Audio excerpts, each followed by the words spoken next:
Saya nggak buat salah aja difitnah, dikejar setengah mati. Orang ngomong biasa aja dilaporin ke polisi kok. Semua gaji saya buka. Pernah nggak kamu ketemu pejabat yang buka semua gaji begitu transparan? Pernah nggak pejabat yang nantang periksa harta saya sama pajak saya bayar, biaya hidup saya, gaya hidup saya? Dipanggil Tuhan kita udah siap kok. Kita tahu resiko melawan arus di republik ini. Evolusi harus begitu. Pak Jokowi revolusi pasti dapat perlawanan. Kalau Anda tidak dapat perlawanan, makanya saya tanya Anda, republik kita ini beres nggak hari ini? Tidak. Kalau tidak beres, kalau Anda tidak dilawan orang, berarti Anda sama dengan dia. Kalau MA memutuskan saya salah, Bapak Presiden harus mengeluarkan surat memecat saya. Pertanyaan bukan itu, Pak. Pertanyaan adalah, kita masih sama nggak? Serius nggak nih untuk bongkar siluman-siluman APBD? Beliau masih sama. Kalau gitu, kalau cuma saya yang dipecat, terlalu murah buat republik ini. Karena Kapolri, Kak Jagung, Mensesnek, Mendagri bukan orang kita. Oke. Makanya mereka selalu menolak e-budgeting. Karena e-budgeting bisa saya sisir. Saya bisa tahu yang mana nyolong, mana enggak. Begitu tahu saya mana nyolong, saya lock kunci. Bisa dibayangkan nggak Jakarta 46% sekolahnya rusak. Padahal kita keluarkan 28% APBD untuk sekolah. Jadi itu yang terjadi di DKI. Saya mau tanya, sungai-sungai bersih nggak sekarang di Jakarta? Manggarai pernah siaga 1 nggak sekarang? Nggak ada. Itu permainan aja dulu. Mana ada? Oh, kemarin juga nggak bakalan banjir istana kalau PLN nggak matiin lampu 2 jam. Dan melihat hasil operasi tangkap tangan yang dilakukan oleh pihak KPK, ya terus terang sangat mengapresiasi pihak KPK. Namun demikian ya, publik juga banyak yang bertanya-tanya juga. Terus bagaimana dengan kasus korupsi yang ada di DKI Jakarta? Nah, gimana kasus itu? Kan pertanyaannya seperti itu, bener gak? Publik ini banyak yang bertanya-tanya tentang itu. Jangan sampailah KPK ini masuk angin ketika menghadapi kasus dugaan korupsi yang ada di wilayah DKI Jakarta. Ya, jangan lagi cuma bernarasi, kami sedang memonitoring, kami sedang mencium, kami sedang mengendus, dan kami sedang mendalami. Lah, kalau narasi-narasinya itu cuma selalu seperti itu ya, terus kapan pelakunya ini ditangkap? Dan terkait dengan kasus dugaan korupsi Formula E ini, lagi-lagi pihak KPK ini cuma bisa mengatakan Anies Baswedan berpotensi melanggar aturan. Nah, kalau aturan ini dilanggar oleh Anies Baswedan ya, maka apa yang harus dilakukan oleh KPK? Ya, menahan Anies Baswedan lah, bener gak? Pendukung Anies Baswedan ini berpikir junjungannya ini bersih suci, yang lain penuh dosa. Padahal Anies Baswedan itu sudah dilaporkan 2 kali ke KPK atas dugaan korupsi. Oi, move on dong lo. Kalah pilkada sampai sekarang gak bisa move on. Woi Kadrun, ini bukan masalah pilkada. Ini masalah duit rakyat APBD. Emang tuh duit nenek lo. Jadi bukannya kita gak bisa move on, Ron. Tapi memang gubernur ente suka nyebelin. Sebenarnya jika orang-orang yang sedang mabuk cinta kepada Anies Baswedan mau berpikir sejenak pakai otak, saya rasa sulit bagi mereka untuk menunjuk satu aja karya Pak Anies yang benar-benar berfaedah. Saya cuma bisa bilang selamat berkarya Pak Anies, walaupun tak berguna. Netizen juga rupanya sudah nggak sabar sehingga selalu bertanya kepada KPK, kapan Anies Baswedan ditangkap?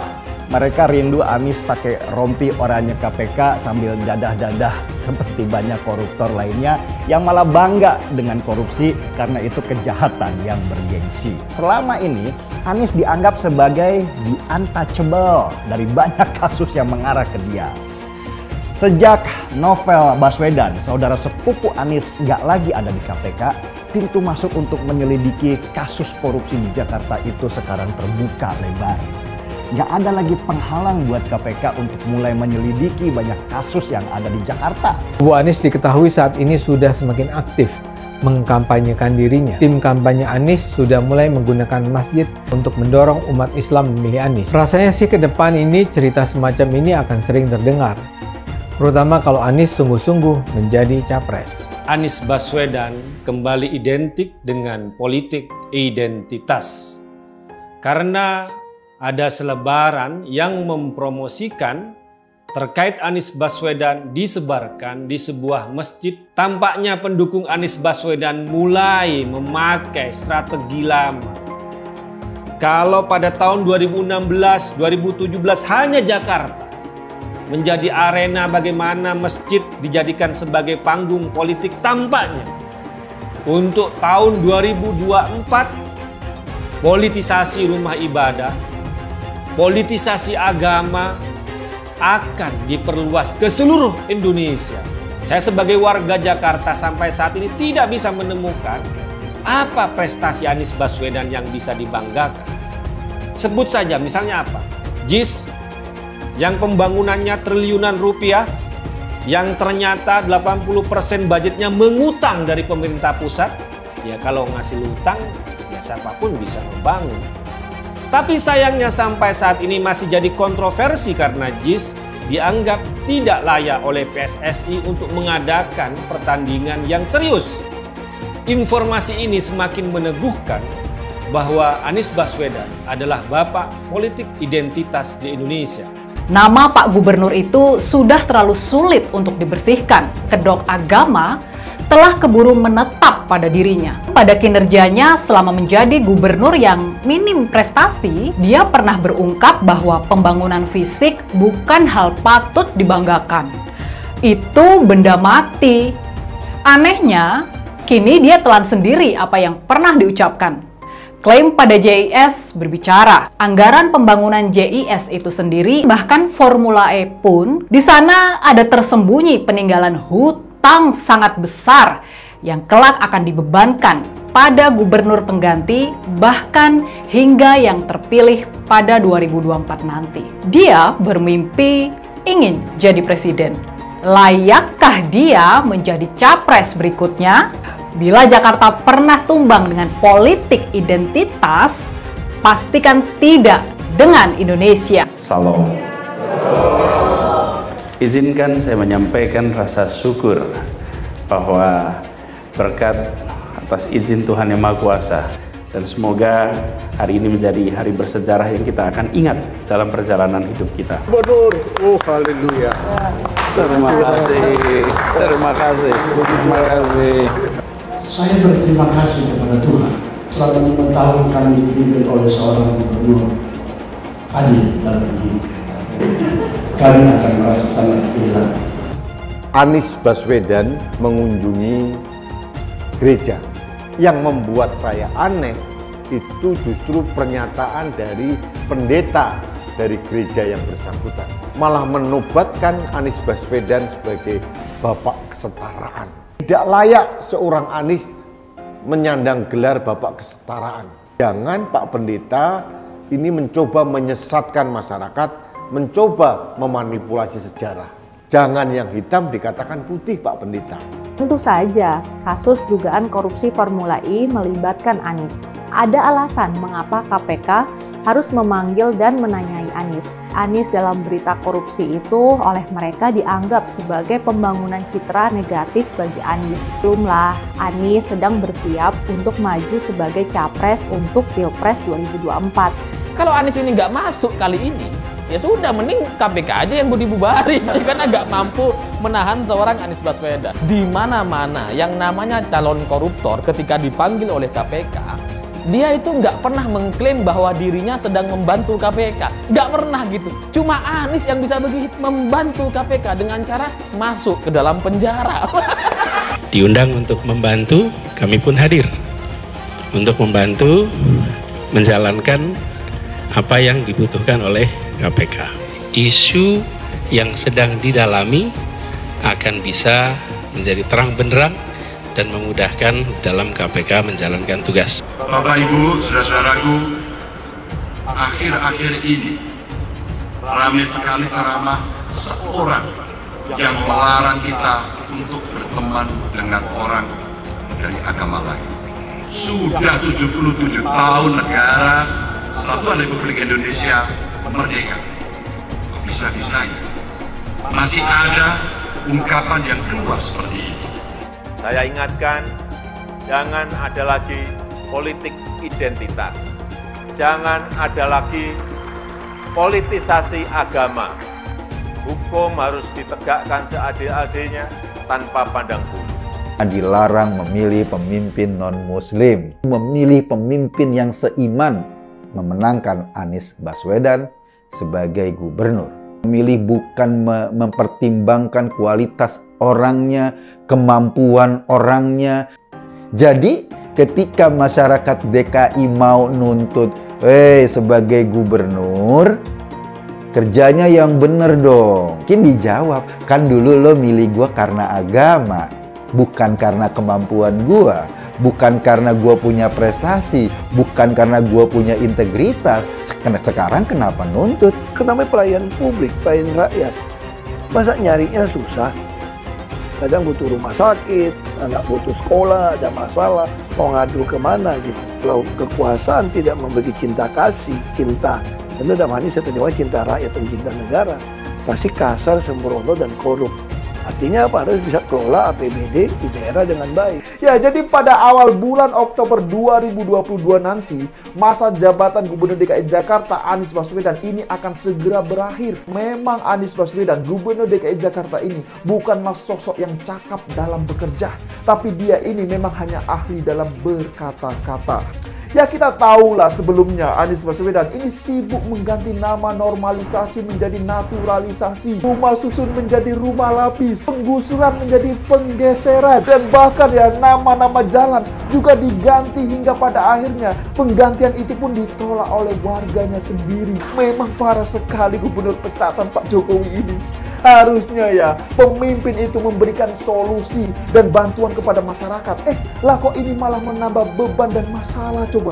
Ya tapi begitulah namanya juga gubernur hasil politisasi agama. Gubernur yang dipilih oleh pengasong politik identitas. Jadi ya wajarlah jika tidak bisa bekerja, bener kan? Ya teruslah bekerja walau tak berguna. Jujur saja ya, saya jadi bertanya-tanya, apakah semua kejadian ini adab atau karma? Penjajahan di depan mata itu di Jakarta. Kita semua pribumi ditindas, kini saatnya kita menjadi tuan rumah di negeri sendiri. Saya bilang, Nis, ente nggak bisa jadi presiden. Kenapa? Karena presiden adalah orang Indonesia asli, saya bilang. Anies Baswedan belakangan ini tampil sebagai sosok toleran yang menghargai keberagaman. Mereka yang baru saja mengenal Anies mungkin akan dengan mudah terpesona dengan kata-kata dan langkah Anies. Kalau sekarang dia bicara soal persaudaraan antar umat, saya yakin dia tidak sungguh-sungguh meyakininya. Percaya? Saya sih nggak percaya. Anies memang sangat pintar merangkai kata-kata. Kita tak perlu percaya bahwa Anies adalah sosok pembela pluralisme dan toleransi. Ini loh pejabat A kelakuannya ini, bohongnya ini, B ini, ada sebarin, pusing. Supaya orang beriman, jabatan itu amanah Tuhan. Tapi kamu lakukan melanggar aturan Tuhan untuk mendapatkan jabatan itu. Berarti jabatan bukan amanah Tuhan, amanah hantu kan? Rakyat yang butuh pejabat yang jujur gitu. Terus saya tanya, kenapa mau pilih saya? Nah, kamu jujur. Nah, sama kayak korupsi gitu kan. Ketahuan arus orang marah-marah nggak kepilih, ya sudah. Kan saya kan cuma 2 aja, bukan minyak babi ya, asing-asing, Cina lah, kafir lah. Lo mau tahu nggak sumur resapan yang ngabisin anggaran beratus miliar itu meresap air agar masuk ke dalam bumi sesuai dengan sunatullah. Tetapi ternyata sumur ini tidak meresap air, malah airnya itu menggenang di sumur-sumur itu. Sumur resapan itu sekarang harus disiapin pompa untuk menguras air di sumur resapan. Kalaupun dia harus makan babi sepanjang jadi presiden, mungkin akan dilakukan. Bapak politik identitas Indonesia Anies Baswedan, Bapak intoleransi Indonesia Anies Baswedan. Jangan lupakan, jangan terlena, jangan sampai dia pecahkan kita dengan dagangan ayat dan mayatnya. Air itu turun dari langit, turunnya ke atap rumah langsung sumur bor, bukan ke sungai dan ke laut. Jangan sampai Indonesia jatuh ke tangan pembohong. Jangan sampai Indonesia jatuh ke tangan Anies Baswedan. Anies Baswedan pasti akan mempertanggungjawabkan segala perbuatannya. Perbuatan kelebihan dana, kelebihan anggaran, kelebihan bayar. Di semua proyek-proyek Pemprov DKI dan semua kroni-kroni dan kroco-kroco Anies Baswedan juga akan mempertanggungjawabkan semua perbuatannya. Dan ya pastikan itu sebelum Pilpres 2024. Apalagi sekarang JIS ini, kayaknya pastikan itu juga pasti ada kelebihan bayar. Pasti ada koruptornya di situ.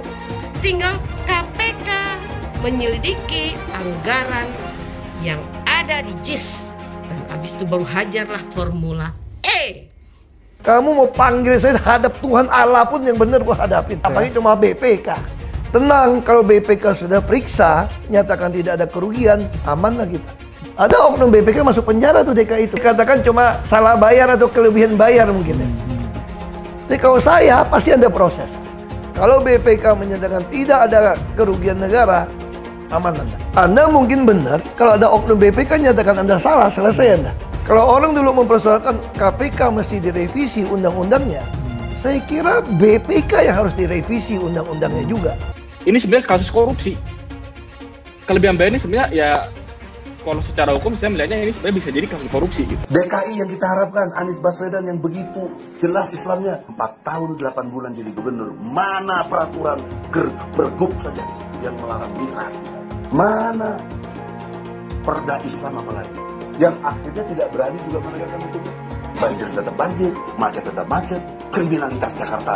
Anda tahu, 2 menit sekali terjadi pencurian. Sekarang orang sedang euforia, dia mau dicapreskan. Bagaimana umat terjebak lagi, bodoh lagi, masuk lagi. Kalau misalnya memang Anies itu mau maju dan dia tekad mau menegakkan hukum Islam dan menyatakan perlawanan, saya penuh. Tapi dia tidak lakukan itu. Mas Anies harusnya sudah membuat relokasi untuk orang-orang di Kampung Bayam. Sampai hari ini belum juga.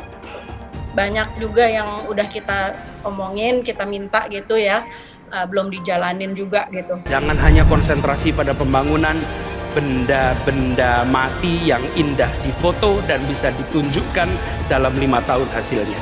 Kalau kita mau menilai sebuah janji, maka lihat janjinya atau lihat kenyataannya. Dulu janjinya apa ya? Jangan panik kalau lawan itu punya terobosan. Tawarkan yang lebih baik. Jadi saya memang tidak sedang dalam proses menuju calon wakil presiden, Mas. Saya sedang mengikuti proses untuk menjadi calon presiden dan saya akan konsentrasi ke situ sampai proses ini selesai. Soal presiden bukan soal cita-cita, ini soal misi. Dan untuk soal misi, saya katakan siap, saya akan jalani misi ini. Dan ini melawan sunatullah. Kenapa? Air itu turun dari langit ke bumi, bukan ke laut. Harusnya dimasukkan ke dalam bumi, masukkan tanah. Di seluruh dunia air jatuh itu dimasukkan ke tanah. Bukan dialirkan pakai gorong-gorong raksasa ke laut. Jakarta telah mengambil keputusan yang fatal. Bukan banjir, itu memang parkir air. Bukan banjir, itu memang parkir air. Masyarakat berkeliling dengan membawa toa untuk memberitahu semuanya, termasuk sirine. iBond 82 miliar. Apa alat transportasi yang dimiliki oleh hampir setiap orang? Alat transportasi yang dimiliki semua orang adalah kaki. Kalau seandainya orang Jakarta percaya Pak Anies jadi gubernur pun, saya berani jamin kok dia akan lakukan normalisasi yang sama seperti saya lakukan kok. Gak usah bohong lah. Ketika air sampai di muara, maka siap untuk dipompa ke laut. Iblis hanya menggoda orang yang beriman. Makanya jarang-jarang orang kafir kerasukan setan. Yang kerasukan setan itu orang baik-baik. Jarang, saya belum pernah nengok Cina kerasukan setan. Pernah tak Ahok itu kerasukan setan? Enggak, setannya juga. Karena sesama setan dilarang saling menggoda. Karena di salib itu ada jin kafir. Haleluya. Kepalanya ke kiri apa ke kanan?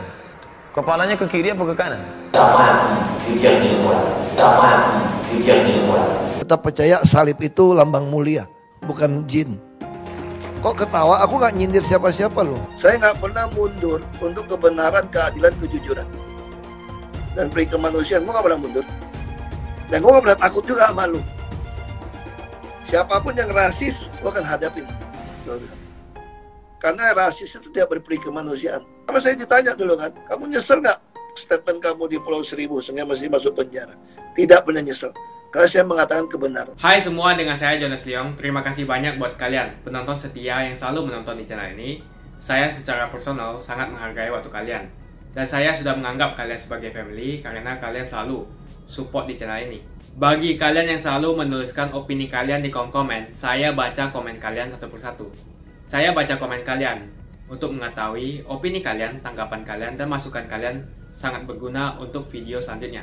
Terima kasih banyak buat kalian yang selalu menekan tombol like di awal video. Video seperti ini membutuhkan waktu dan juga research. Dan ini semua gratis untuk kalian. Jadi pastikan kalian menekan tombol like-nya supaya saya mengetahui kalian menyukai konten yang saya bagikan. Sederhana aja, saya nggak buat salah aja difitnah, dikejar setengah mati. Orang ngomong biasa aja dilaporin ke polisi kok. Nggak nilep duit, ada terima uang, nyalukan CSR, udah lama gua dilaporin.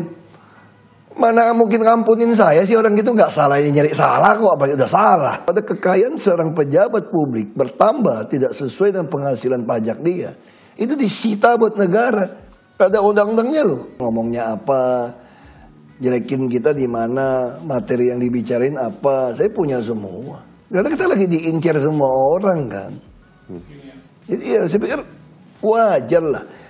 Justru kalau kamu nggak difitnah orang, nggak dilawan orang, berarti kamu mirip sama mereka gitu aja. Ini kok kamu lawan arus, kalau nggak ada arus, nggak ada tabrakan, berarti lu ikut arus. Ini kalau negeri ini benar, nggak ada dolar sampai 13.000 dulu, $1 sama satu Malaya satu sama Singapura. Itu bukti ketinggalan negara kita. Yang kaya raya cuma pejabat aja, oknum pejabat yang kaya raya. Rakyatnya susah aja terus. Ini kalau di negeri benar, udah gue juga mungkin ribut sama saya gitu loh. Santai aja kayak gitu. Gak berani juga bukti gitu tantang mereka datang. Bahkan di website saya, semua gaji saya buka. Pernah gak kamu ketemu pejabat yang buka semua gaji begitu transparan? Pernah gak pejabat yang nantang periksa harta saya sama pajak saya bayar, biaya hidup saya, gaya hidup saya? Kamu ngomong. Saya udah buka tantangan, bahkan saya bilang di dalam Undang-Undang Nomor 7 tahun 2006, itu ada kekayaan seorang pejabat publik bertambah tidak sesuai dengan penghasilan pajak dia. Itu disita buat negara. Ada undang-undangnya loh. Pernah nggak lakukan? Kalau Anda mau jadi pejabat cuma didatangin KPK tanya, mobilnya 10, bener nggak 10? Rumahnya 50, bener nggak 50? Tanahnya 50, bener nggak? Nggak pernah tanya, lu dapat dari mana? Paling banyak pejabat ngaku tuh hibah dari orang tua nenek miskin nggak mau hibah. Kan sekarang media begitu banyak, ada media bisa dibayar, bisa dimainin.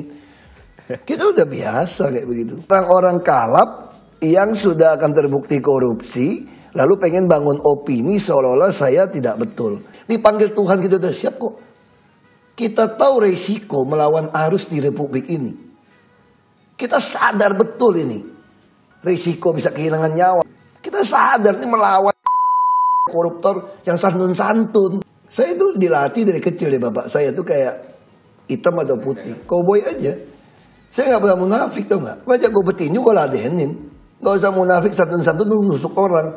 Kalau nusuk orang dari belakang tuh pengecut. Tidak buat salah saja difitnah. Kalau betul ada suap 12,7 triliun, kenapa si DPRD membatalkan lapor ke Bareskrim? Sekali lo orang. Tidak dilaporkan memang. Lapor, dia mau laporin terus batalin. Iya. Berarti lu pengecut. Kalau ada bukti yang mau nyuap apa, lu laporin. Gitu kan? Lu gitu loh. Lu kan cari kesalahan gua nih, nggak ketemu. Sementara ada bukti gua mau nyuap lu 12,7 triliun. Kok lu nggak berani laporin? Kok kuat? Punya nggak nih? Jantan dong jadi orang, laporin dong. Nah itu saya mau tahu 12,7 itu apa, saya perinci. Jadi 12,7 itu yang mana? Kalau UPS gue terima, gue nyuap lu namanya. UPS 1,6 miliar gue nyuap lu. Jadi yang nyuap itu siapa? Ini namanya mau minta barangnya, bener kata Sekda, ngapain disuap? Udah bisa makan sendiri kok. 12,1 T bisa makan sendiri, ngapain lu suap? Yang ada mau pengen minta 12,1 T ini masukin ke kita. Kita bilang nggak bisa. Kita ada belanja 12,7 T yang penting nih. Kita mau beli yang penting bos. Makanya gue bilang panggil gue datang ke angket. Kapan lu panggil? Biar gue jelasin semua. Gue buka. Kita punya data semua. Apa datanya? Dari 2012, 2013, 14 sampai 15 mereka mau men-crop nitipin untuk 40 triliun. Makanya mereka selalu menolak e-budgeting. Karena e-budgeting bisa saya sisir. E-budgeting bukan barang ajaib, itu cuma nolong saya. Saya mau tanya sama Anda, kalau saya keluarkan 10 angka, Anda mau periksa berapa yang betul? Udah susah toh? Kalau ada 70.000, lu bisa periksa nggak semua? Anda bisa periksa nggak? Sulit sekali, tidak bisa. Makanya kita butuh sistem komputer. e-budgeting supaya saya bisa panggil, beli UPS berapa, keluar. Beli alat kelas berapa, keluar. Terus mana yang nggak boleh, makanya kita buka kepada masyarakat, kayak si Ainun segala macam itu kan. Nih, semua data lu bantu kau periksa. Dia buka masyarakat kau bantu kita, begitu ketemu, lu ada pemborosan nih. Pelatihan sampai 10 miliar berapa? Begitu dia kasih tahu kita, langsung kita lock kunci. Begitu kunci, bisa nggak SKPD mainin lagi? Nggak bisa. Kalau dulu, gue teriak-teriak, PU semua potong-potong, santun-santun semua. Iya pak, belakang dia main semua. Dan dengan sistem ini, kita kunci, nggak bisa lagi kamu. Sistem e-budgeting, saya bisa tahu yang mana nyolong, mana enggak. Begitu tahu saya mana nyolong, saya lock kunci. Begitu e-budgeting, nggak bisa crop lagi nih. Begitu nggak bisa crop, dia keki, dia mau fitnah saya lagi. Dia bilang versi kita nggak dibahas, versi dia baru benar. Tapi saya senang, artinya kali ini Anda mengakui ada 2 versi. Itu yang menyebabkan dia mau menggugat saya, bilang versi saya palsu. Ya kalau gitu bagus dong, ada 2 versi dong. Kita buka di website. Silakan masyarakat nilai versi siapa yang masuk akal. Angget kamu buat apa? Kan kamu menuduh yang saya kirim palsu. Kalau dibalikin kamu bahas, berarti kamu mengakui keasliannya dong. Kamu kalau tidak mau membahas, yang punya kamu asli, kamu bikin sendiri. Terus sekarang masyarakat udah bandingin. Versinya DPRD, kok beli UPS segala macam. Jadi sebuah si malakama nih, skak-stir sekarang situasi dengan DPRD. Pokoknya gini, kita menganggarkan duit beli truk sampah. Tiba-tiba sampai ke Mendagri balik, nggak ada duit itu. Oh iba budgeting, nggak mau nolak, oke. Tungguin, awas ya kalau ini hilang ya. Udah. Dapat duitnya. Begitu kita pesan truk, begitu APBD perubahan 2014, hilang setengah. Truk udah pesen. Kita ada e-katalog. Makanya saya bilang ini namanya permainan siluman-silumanan. Kita lacak. Saya dari Bapak Jokowi, ini harus dihajar ini Pak. Bapak Jokowi bilang, sabar dulu, tunggu saya nyebrang ke kantor sebelah. Karena? Ke sana. Karena Kapolri, Kak Jagung, Mensesnek, Mendagri bukan orang kita. Permainan besar ini. Ini kan seperti kata Pak Ketua yang lama kan, ini kan udah puluhan tahun dilakukan, cuma sekarang bermasalah. Itu kalimatnya itu, kok ini udah bertahun-tahun aman-aman aja, kenapa sekarang? Berarti yang nggak beres si gubernur si Ahok nih. Nggak bisa komunikasi nih, terlalu kasar loh. Bukan nggak bisa komunikasi, nggak bisa konspirasi. Bukan nggak bisa komunikasi. Katanya presiden kok. Sekarang gimana Pak? Kita terusin nggak nih Pak? Untuk transformasi Indonesia ini, anggaran. Beliau tanya, ya harus terus dong. Tapi risikonya apa? Risiko saya dipecat dan dipidana Pak. Pak Jokowi bilang apa? Beliau tanya, bisa nggak saya tidak mau keluarkan surat tidak mecat Anda? Saya bilang tidak bisa. Kalau MA memutuskan saya salah, Bapak Presiden harus mengeluarkan surat memecat saya. Pertanyaan bukan itu Pak.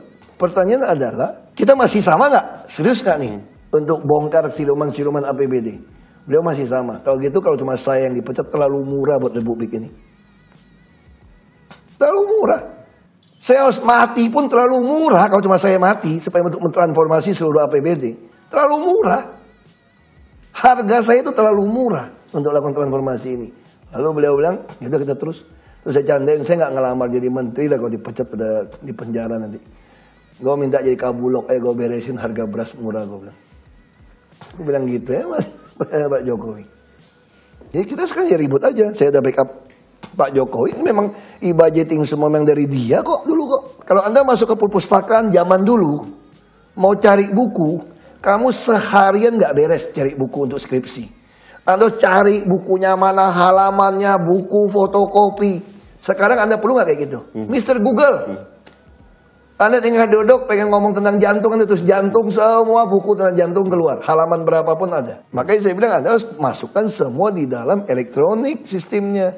Bukan di Excel. Kalau nggak Anda nggak bisa panggil dong. Anda pengen tahu sekarang. Berapa beli gula pasir? Seluruh unit. Kantor lurah itu 267.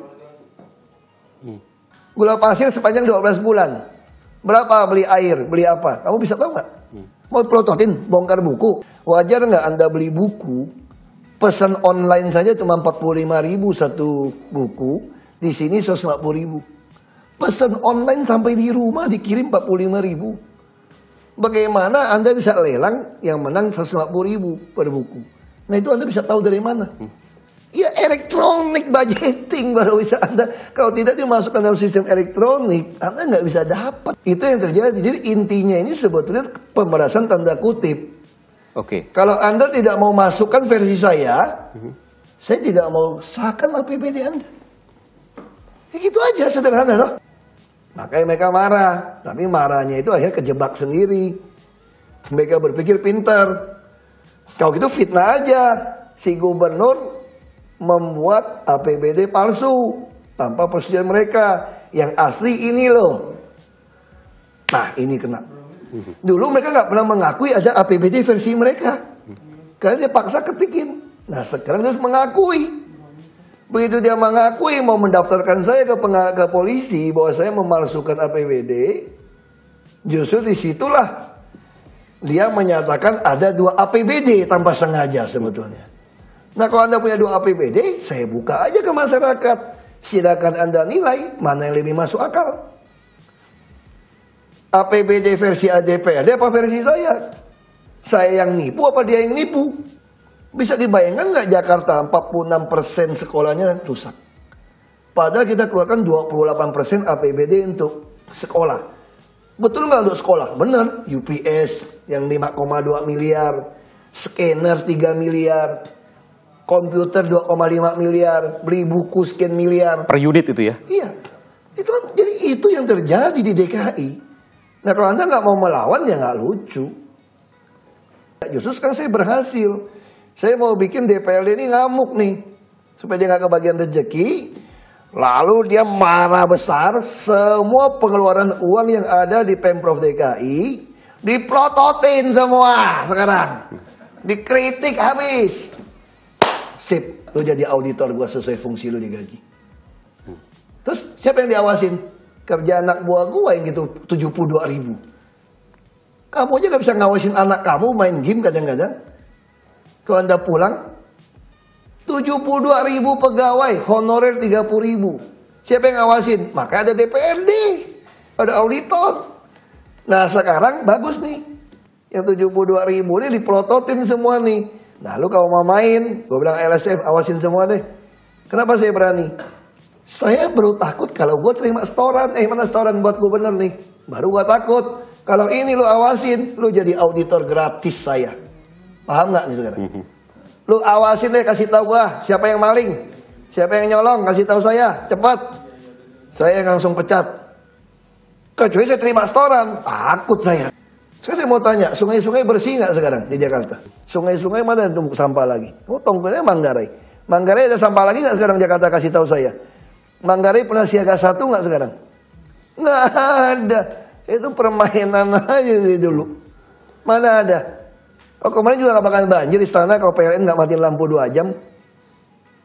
Mana ada? Sekarang Anda mau kartu lampa mau kirim air, kirim sini. Saya tungguin Jakarta. Anda mau kirim air, kirim sini. Mana siaga 1? Kirim sini airnya. Sekarang hujan-hujan besar ada nggak genangan-genangan gitu cepat? Hilang. Gotnya semua beres kok. Revolusi harus begitu. Pak Jokowi revolusi pasti dapat perlawanan. Kalau Anda tidak dapat perlawanan, makanya saya tanya Anda, Republik kita ini beres nggak hari ini? Tidak. Kalau tidak beres, kalau Anda tidak dilawan orang, berarti Anda sama dengan dia. Hai teman-teman, kalian tahu tidak? Saat ini kita dengan gampangnya bisa memiliki saham global seperti perusahaan Google, Apple, Facebook, dan lainnya. Kalian tinggal klik link di kolom deskripsi, lalu lakukan registrasi. Dan Anda semua berkesempatan untuk langsung mendapatkan welcome bonus. Kalian akan diberikan 1 saham gratis secara acak sebagai welcome bonus. Seperti saham Tesla, Apple, Facebook, atau saham dunia lainnya. Menarik bukan? Cukup 1 klik, kamu bisa investasi dengan mudah tanpa ribet. Tanpa dikenakan fee atau komisi. Cocok untuk investor pemula. Canggih dan gampang kan? Yuk daftar hari ini sebelum promo welcome bonus ditutup. Kenapa investasi di saham global? Karena jika kita lihat kenaikan saham global di tahun belakangan sangatlah fantastis dan mempunyai peluang yang sangat bagus ke depannya. Kalian juga berkesempatan untuk mendapatkan saham yang nilainya hingga $1.000 atau 15 juta rupiah. Registrasi dengan menekan link di kolom deskripsi untuk mendapatkan welcome bonus dan saham gratismu. Sebelum saya tutup, jangan lupa like video ini. Cuma deposit, kalian sudah bisa langsung mendapatkan cuan. Ajak teman-temanmu untuk berinvestasi di saham Amerika karena peluang dan potensi yang sangat bagus berinvestasi di saham yang berskala global. Makasih banyak buat kalian yang nggak skip dan nonton video ini sampai habis. Saya secara personal sangat menghargai waktu kalian. Makasih banyak buat kalian yang sudah tekan tombol subscribe dan makasih banyak buat kalian yang sudah tekan tombol loncengnya. Jangan lupa bagikan informasi ini ke teman atau family Anda. Mungkin teman atau family Anda membutuhkan investasi ini.